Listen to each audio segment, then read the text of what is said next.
ជំរាបសួរពុកម៉ែបងប្អូននិងថ្វាយបង្គំព្រះសង្ឃគ្រប់ព្រះអង្គដែលតាមដាននិងថតរាល់វីដេអូរបស់ខ្ញុំកណាខ្ញុំបាននិយាយអំពីឱសថបុរាណខ្មែរដែលខ្ញុំបានចាស់ហាញចាំបាទជាមួយនឹងព្រះចាក្តីជាមួយនឹងកម្ពីបាទក្បួនស្លឹករឹតក្តីបានហើយថ្ងៃនេះសូមមកបង្ហាញបាទពុកម៉ែបងប្អូនអរគ្នានៅដើមកណ្ដៀខ្មោចបាទ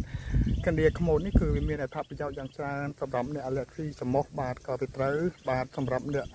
មានបញ្ហារលាកពោះវៀនអីក៏ត្រូវដែរពុកម៉ែបងប្អូនណាកណ្ដៀខ្មោចនេះដើមវាធំពុកម៉ែបងប្អូនណាដើមវាជាវល្លិណាជាវល្លិហើយវា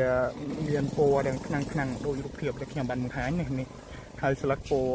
បៃតងវាមិនចំជាខៀវក៏មិនចំបៃតងក៏មិនចំវាខ្ចីល្មមពណ៌ខៀវខ្ចីគេហៅបៃតងពុកម៉ែបងប្អូនណាហ្នឹងហើយដើមវាល្អពេកឃើញបាទកាប់ត្មងទៅឃើញមុនដែរតែវាដើមតូចពុកម៉ែបងប្អូនណាហ្នឹងហើយអានេះដើមវាល្អហើយធំទៀតបាទយកមកធ្វើថ្នាំបាទសម្រាប់ពុកម៉ែបងប្អូនអរគ្នាត្រូវការហ្នឹងហើយកណ្ដៀខ្មោចនេះស្លឹកវានេះពុកម៉ែបងប្អូនណានេះស្លឹកបាទខ្ញុំ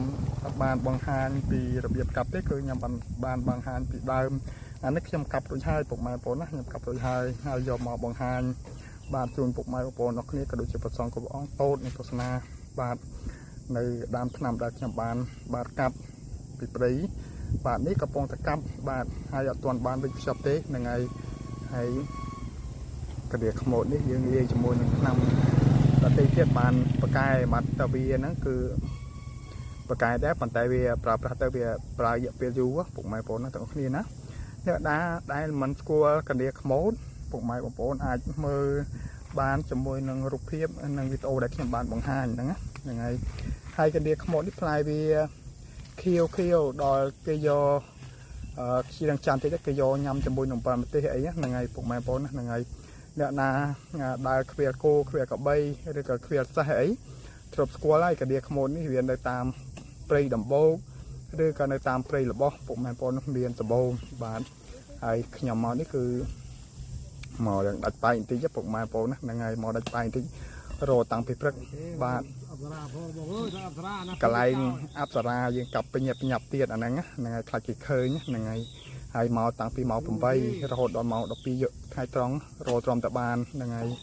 ហើយសង្ឃឹមថាពុកម៉ែបងប្អូនអរគ្នានិងប្រសងគ្រប់អង្គជួយគ្រប់គ្រងបានហើយនៅដើមឈើខ្មែរដែលជាប្រភេទរុក្ខជាតិប្រើប្រាស់ជាឱសថហ្នឹងហើយពុកម៉ែបងប្អូនអាចយកទៅព្យាបាលបានមើលតាមវីដេអូរបស់ខ្ញុំទៅអាចស្គាល់ខ្លះនៅរូបភាពហើយបើមិនស្គាល់ខ្លះទេអាចតំណាក់តំណងមកខ្ញុំបានខ្ញុំនឹងសួរនឹងបង្ហាញហ្នឹងហើយនៅដើមរុក្ខជាតិខ្លះដែលពុកម៉ែបងប្អូនចង់ដឹងហើយអរគុណពុកម៉ែបងប្អូនអរគ្នានិងថ្វាយបង្គំលាប្រសងគ្រប់ព្រះអង្គ